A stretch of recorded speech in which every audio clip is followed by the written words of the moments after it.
नमस्कार दोस्तों, मैं हूं देवेंद्र त्रिपाठी। दोस्तों, हम लोगों में कुछ लोग बड़ी कंपनियों में काम कर रहे होंगे जहां पे उन्हें अपने प्रोजेक्ट्स के बारे में रिपोर्ट प्रेजेंट करनी होती होंगी। कुछ लोग टीचर होंगे जिन्हें बच्चों को पढ़ाना होता होगा, और कुछ लोग सेल्समैन या सेल्स मैनेजर होंगे जिन्हें अपने प्रोडक्ट्स के बारे में लोगों को बताना होता होगा। तो हर एक क्षेत्र के लोगों को जो भी प्रेजेंट कर रहे हैं, जो भी लोगों को समझा रहे हैं, उसके बारे में उनको पूर्ण ज्ञान होना चाहिए। और जब भी अपनी स्पीच दे रहे हैं, कुछ महत्वपूर्ण बातों का हमेशा ध्यान रखना चाहिए। फर्स्ट, क्लियरिटी, स्पष्टता होनी चाहिए। कॉन्क्रीटनेस, ठोस होना चाहिए। करेक्टनेस, सही होना चाहिए। कंसाइसनेस, संक्षिप्त होना चाहिए। कलर, चित्रात्मक या रंगीन होना चाहिए। कॉमन सेंस, सामान्य ज्ञान होना चाहिए। क्रिएटिविटी, उसमें रचनात्मकता होनी चाहिए। एंड कर्टसी, विनम्रता होनी चाहिए और शिष्टाचार होना चाहिए। अभी हम लोग एक एक के बारे में पढ़ेंगे, एक एक के बारे में समझेंगे। फर्स्ट है क्लियरिटी। कई बार हम लोग कहीं पर बोल रहे होते हैं, कुछ अपने या कुछ किसी सब्जेक्ट के बारे में समझा रहे होते हैं, तो हमको तो लगता है कि हम बिल्कुल स्पष्ट हैं और हम जो बोल रहे हैं बिल्कुल स्पष्ट बोल रहे हैं। लेकिन यदि ऑडियंस के बीच में ऐसे शब्द आते हैं कि एक बार फिर से बोल दीजिए, या इसको लिख दीजिए, या फिर ऐसा होता है इसकी स्पेलिंग बता दीजिए, और ऐसे क्वेश्चन बार बार आते हैं, तो इसका एक ही मतलब होता है कि हम जो बोल रहे हैं वो लोगों को स्पष्ट नहीं हो रहा है, लोगों में इसकी क्लियरिटी नहीं है। ऐसा होता क्यों है? पहला, या तो हम बहुत तेज गति से बोल रहे होते हैं। यदि हम बहुत तेज गति से बोल रहे होते हैं तो भी बहुत सारी चीजें लोगों से छूट रही होती हैं और उससे उनको वो चीजें समझ में नहीं आती हैं। दूसरा, यदि हम बहुत धीरे बोलते हैं तो भी लोग बोर होने लगते हैं और बहुत सारी चीजें वो समझ नहीं पाते हैं। तीसरा, हम बड़े जटिल शब्दों का यदि प्रयोग करते हैं तो भी लोगों को वो समझ में नहीं आती है। जैसे एक अध्यापक पढ़ाने गए बच्चों को और उन्होंने बोला कि श्याम के जीवन का सूर्यास्त हो गया, लौ पथगामिनी के चपेट में आने से उसके प्राण पखेरु उड़ गए। अभी लोगों को ये बात समझ में नहीं आई। दूसरे टीचर आए, उन्होंने कहा कि श्याम के जीवन का अंत हो गया, रेल दुर्घटना में उसकी मृत्यु हो गई। अब उन्होंने बड़े सरल शब्दों का प्रयोग किया और बच्चों को ये बात समझ में आ गई। ऐसे ही नेक्स्ट पॉइंट है कंक्रीटनेस। यदि हम किसी चीज के बारे में व्याख्यान दे रहे होते हैं, यदि हम ठोस शब्दों का प्रयोग करते हैं, घुमा फिरा करके नहीं बताते हैं, तो जो सटीक सटीक शब्दों का प्रयोग करते हैं उनका ज़्यादा इफेक्ट पड़ता है। यदि हम घुमा घुमा करके बात बोल रहे होते हैं, किसी चेहरे के हाव भाव का वर्णन करना रहे, होंठ खुले हुए हैं, ये है, और अलग अलग शब्दों का प्रयोग करते हैं तो उतना इफेक्ट नहीं होता। सीधे सीधे या ठोस शब्दों में हम बोलते हैं कि श्याम के मुख पर मुस्कान थी, तो ये ज़्यादा प्रभावी होता है। उसके बाद है करेक्टनेस। कई बार हम लोग जब कुछ बोल रहे होते हैं तो कुछ प्रोनाउंसिएशन की मिस्टेक्स होती है, जो हमारा उच्चारण होता है एक्चुअल जो उच्चारण होता है उससे थोड़ा डिफरेंट होता है। कई बार हम लोग उसमें मिस्टेक करते हैं, कई बार हम ग्रामेटिकल मिस्टेक्स करते हैं, और कई बार हम लोग कुछ ऐसी गलतियां कर देते हैं जिससे हमें उसका नॉलेज नहीं रहता, फिर भी हम उसको बोल देते हैं या उसके बारे में बात कर देते हैं। जैसे हम बहुत सारे नेताओं के भाषण में होता है, वो किसी इतिहास की कहानी के बारे में कुछ बोल देते हैं, या किसी ऐसे प्रोजेक्ट या किसी ऐसे परियोजना के बारे में बता रहे होते हैं जो एक्चुअल नहीं होकर के कुछ और होती हैं। फिर बाद में दूसरे पार्टियों के लोग उसको इस तरीके से प्रेजेंट करते हैं जैसे उस व्यक्ति को तो कुछ नॉलेज ही नहीं है, वो चीज़ें उस पर उल्टी पड़ जाती हैं, उससे उस व्यक्ति की बड़ी बदनामी होती है, उसके सीधे सीधे उसके ज्ञान पे ही क्वेश्चन मार्क लगने लगता है।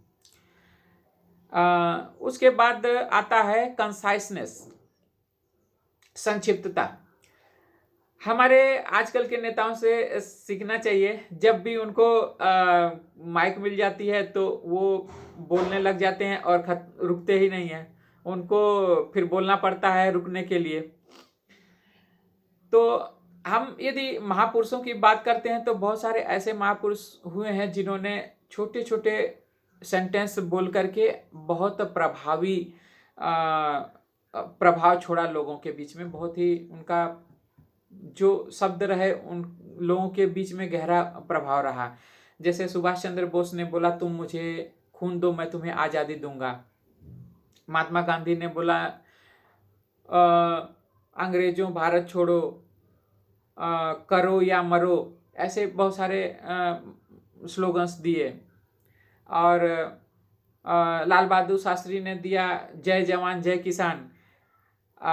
ऐसे ही बहुत सारे छोटे छोटे शब्द थे, संक्षिप्त थे, लेकिन उनका प्रभाव लोगों में जल्दी पड़ा, क्योंकि ये छोटे छोटे शब्द जल्दी लोगों के स्मरण में आ जाते हैं और वो देर तक उनको याद रहता है और उनका प्रभाव भी उसी हिसाब से अच्छा पड़ता है।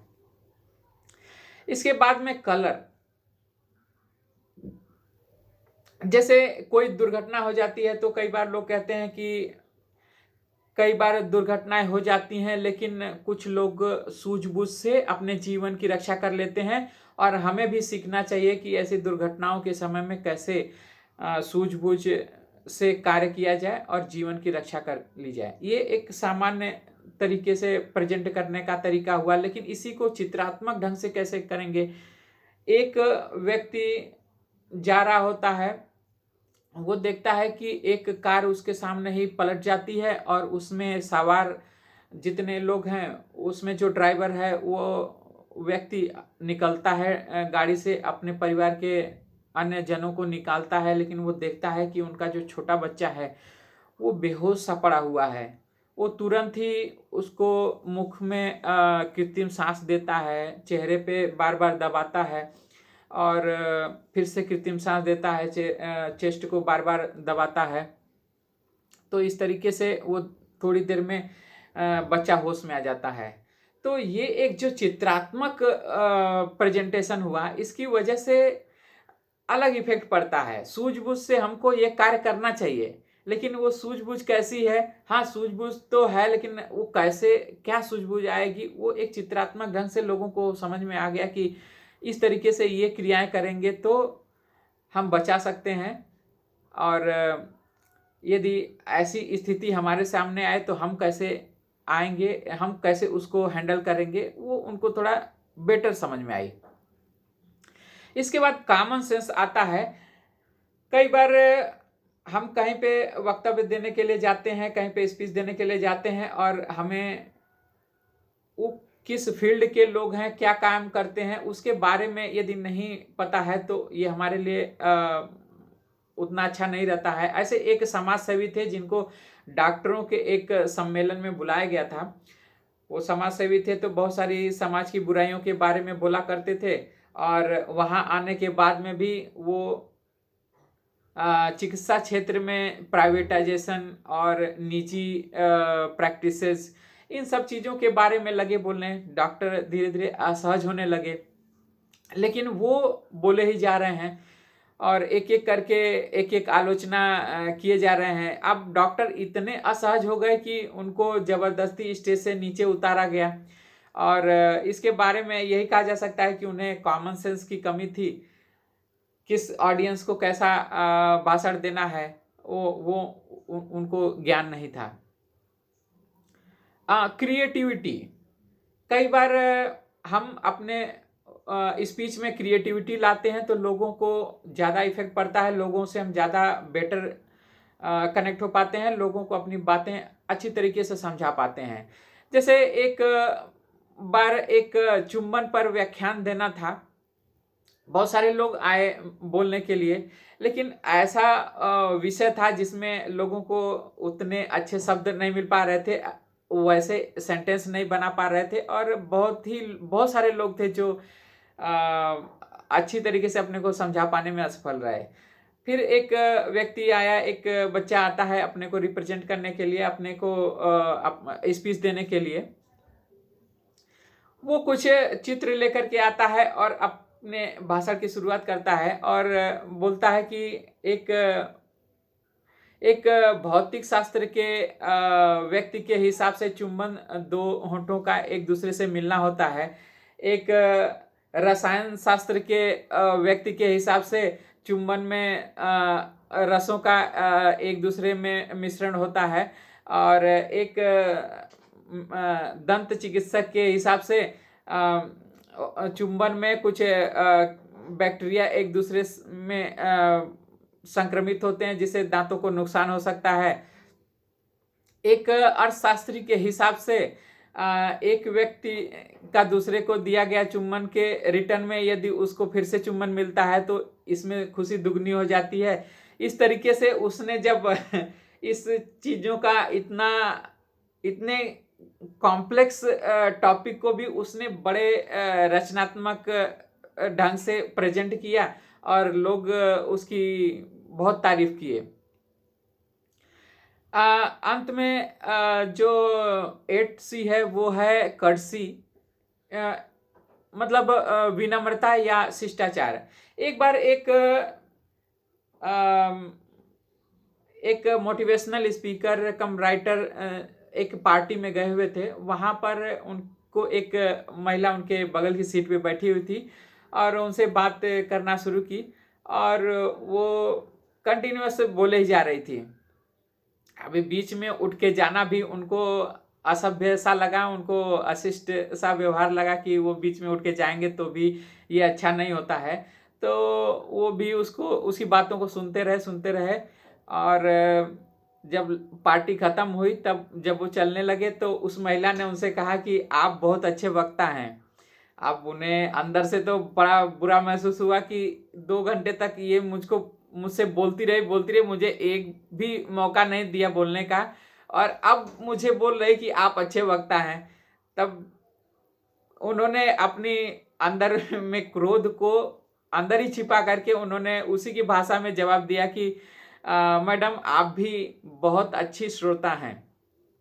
तो कई बार हमारे सामने भी ऐसे बहुत सारे ऐसे मौके आते हैं जब कुछ ऐसे प्रश्न आ जाते हैं जिसमें हमें अंदर से गुस्सा आता है, लेकिन हमारा रिएक्शन एक शिष्ट होना चाहिए, एक विनम्र रिप्लाई होनी चाहिए, जिसमें हम बड़े रूड न दिखें। एक बार फिर मैं इन्हीं पॉइंट्स को फिर से रिवाइज करता हूँ।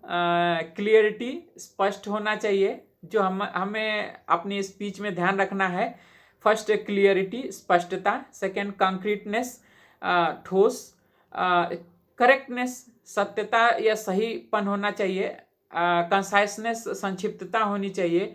कलर, चित्रात्मक होना चाहिए, रंगीन होना चाहिए। कॉमन सेंस, हमारे अंदर सामान्य ज्ञान होना चाहिए। क्रिएटिविटी, रचनात्मकता होनी चाहिए। एंड कर्सी, विनम्रता या शिष्टाचार होना चाहिए। हम सभी को भी अपनी स्पीच में इन सब चीज़ों का ध्यान रखना चाहिए। धन्यवाद।